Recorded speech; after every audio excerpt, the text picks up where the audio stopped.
Good morning, everyone. Welcome. My name is Menachem Creditor. It's my honor to serve as scholar in residence and rabbi for UJA Federation of New York.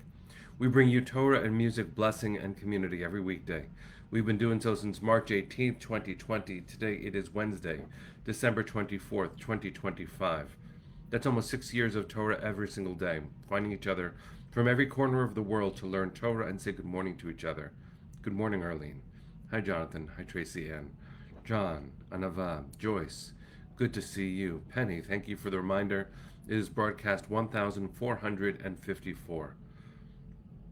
Let's see who else is here so we can start the day together as we have been so blessed to do over and over for just about 6 years. We'll say hello to a few more friends, then we'll sing a bracha and learn some Torah. Carl and Debbie, Dave and Arlene, Boker Tov, my friends.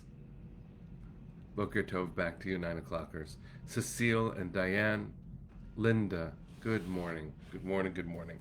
All right, we're going to get ready for a bracha. Jack and Minna, good to see you. Cynthia and Ayala, nice to see you too. Stanley and Judy, Boker Tov. Hi, Bruce. Hi, Natalie.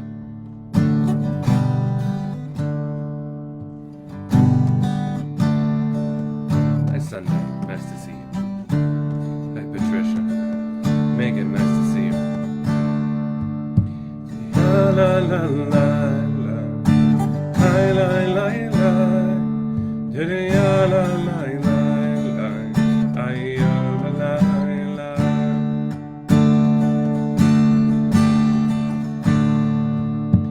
Baruch atah Adonai Eloheinu melech haolam.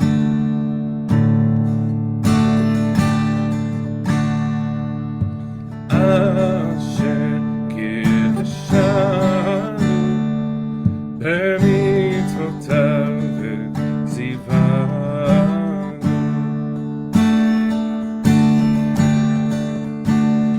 la'asok b'divrei Torah, la'asok b'divrei Torah, hafoch ba ve'hafoch ba, la'asok b'divrei Torah. Didiya la la la la. Didiya la la la la. Ayya la la la.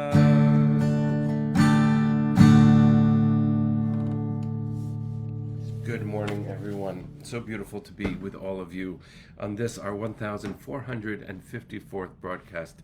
Today, Amy is sharing would have been her parents' 75th anniversary. Happy anniversary to your parents. May their love continue to be a blessing upon you. Tziona is sharing that her father's yurtzeit is tonight. Blessing you. And if you'll allow me to add in my own simcha, today is my sister and brother-in-law's anniversary. So to Tzira and Arsen, I am so happy to be able to dedicate today's Torah also to you. Happy anniversary. May your love continue to shine. I've never been so happy to wish it to you. It's Parshat Vayigash, and there are moments in this week's Parsha, all of them worthy of being lifted, often because of the intensity of the story and Judah approaching Joseph and Benjamin crying, and the family becoming reunited in Egypt. We miss what might be a little bit humorous, but is also really revealing, the moment where Pharaoh and Jacob meet. Remember that Jacob has been in Canaan, in the ancient land of Israel, for the entire story, believing that Joseph has died and then having to give up as collateral and risking the life of his youngest son, now, who is Benjamin. And this moment where Pharaoh and Jacob meet is incredibly big. Pharaoh asks, this is chapter 47 of the book of Genesis, verses 8 and 9. Vayomer Paro el Yaakov. Pharaoh says to Jacob, Kama yemei shnei chayecha. How long have you lived? And you can ask that with any tone you'd like. How old are you? Tell me, how old are you? any any tone here is problematic in modern terms, but listen to Jacob's response. I'll just read the English. And Jacob answered Pharaoh, the years of my sojourn on earth are 130. Few and hard have been the years of my life, nor do they come up to the lifespans of my ancestors during their sojourns. You might have expected a simpler response, but Jacob pours out his heart to Pharaoh in a way that should catch our attention. Yes, he answers the question. This is how old I am. And then he goes on to pour out his soul in a way that he does not to Joseph when they are reunited. I looked for comments and came upon one by a beloved teacher of mine who died last week, 2 weeks ago, Rabbi Eliezer Diamond, Zichrono Livracha, of blessed memory. He has a comment on the JTS website that was originally published in 2015, but was republished just a year ago, January of 2025, with his voice narrating it, which is just beautiful to hear. In it, he points to kind of the humor of this moment where Pharaoh says, how old are you? That's not the question you expect. And Eliezer also juxtaposes the way Joseph might be experiencing this to the way that Jacob might be experiencing this. And this is what Eliezer points to. I'll paraphrase and then I'll read one paragraph of his writing.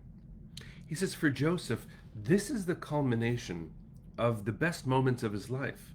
Yes, he had these terribly, terribly low points, but now he has arisen to be second in command over all of Egypt. He has saved the world. He has saved his family. He is finally reunited with his beloved father. This is a good moment for Joseph. But that's not how Jacob sees it. Jacob has had to leave his homeland again. And yes, of course, he is overwhelmed to see his son, but his language there is incredibly powerful. His language upon learning that Joseph is alive and that Joseph has sent this entourage, this caravan of wealth to accompany him to Egypt, he says in Hebrew, this is verse 28 of chapter 45, he says, Vayomer Yisrael, he says, Rav od Yosef b'ni chai elcha ve'erenu b'terem amut. Enough! My son Joseph is still alive. I must go and see him before I die. For Jacob, it doesn't matter what Joseph has accomplished. That's not the point. And even Jacob's own pain at having to leave Eretz Canaan again, the place where he sought to settle down, he did not want to go back to Egypt. This has been very complicated. The perspectives differ between Joseph and Jacob. For Joseph, this is positive, purely positive. But for Jacob, it's painful. What Eliezer says here is, whatever fine recollections Joseph may have had of his life in Canaan, in their ancient homeland, were no doubt largely, if not entirely, overshadowed by the bitter memory of his brother's betrayal. Even his son Ephraim eventually says that God has made me forget my hardship in my parental home. There's something about Joseph's ability to be at home in Egypt, which is quite powerful. But for Jacob, hardship after hardship, and that's what he names when Pharaoh says, how old are you? Listen to this quote from Rabbi Eliezer Diamond. Unlike Joseph, Jacob hears the voice of God. Joseph never speaks directly to God. This is the God who has made a covenant with Abraham and his children and children's children. He therefore knows that the destiny of the clan is not in Egypt, but in Canaan. It is only after God assures him that he and his descendants will be brought up once again from Egypt that Jacob consents to relocate himself there. And with his last breath, Jacob requires Joseph to swear that he will ensure Jacob's burial in Canaan. So powerful. And this is the ending by Rabbi Diamond, which is really important for us to let in, not only as students of the text, but also as different generations and families. So it is for us, says Rabbi Diamond. Our children do not necessarily share our dreams. We see them wandering toward Egypt, abandoning the land of their ancestors, while believing that they have found their true home. At times, we need to be with them in Egypt, hoping that by doing so we will help guide them back home. But above all, we need, like Jacob, to know that it is enough that our children are alive and well. Or at least we must at times accept it as being enough. And they must know that above all we love them, for with love all things are possible. I don't want to add words to Rabbi Diamond. He said it beautifully. He said it perfectly.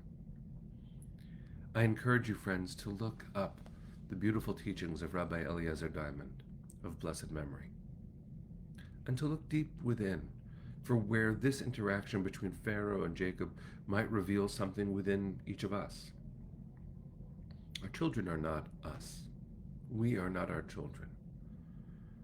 Whatever they accomplish, it's so important for them to know that their accomplishments are not why we love them. We just love them.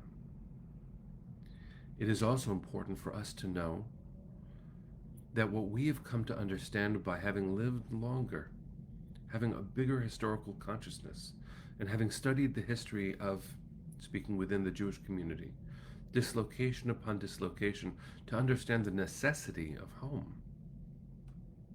And as at home as someone can feel in the world, and we should.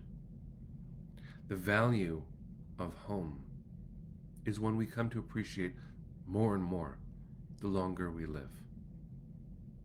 Rabbi Diamond said it better. I miss him. Jacob told his story well. We miss him too. Joseph came to understand that it was bigger than him. We miss him too. Each of us tells a story. Each of us can be part of this love with which Rabbi Diamond ends his comment. They must know that above all we love them. Eliezer was speaking about children must know that parents love them. Parents must also know that children love them. For with love, all things are possible. Let's send our hearts to the east and sing, friends. Kol hod balevav pnima nefesh Yehudi homia ulefate mizrach kadima ayin letzion tzofia od lo avda tikvateinu התקווה בת שנות 2000 להיות עם חופשי בארצנו ארץ ציון וירושלים להיות עם חופשי בארצנו ארץ ציון Virushalayim. Am Yisrael Chai. See you tomorrow, my friends.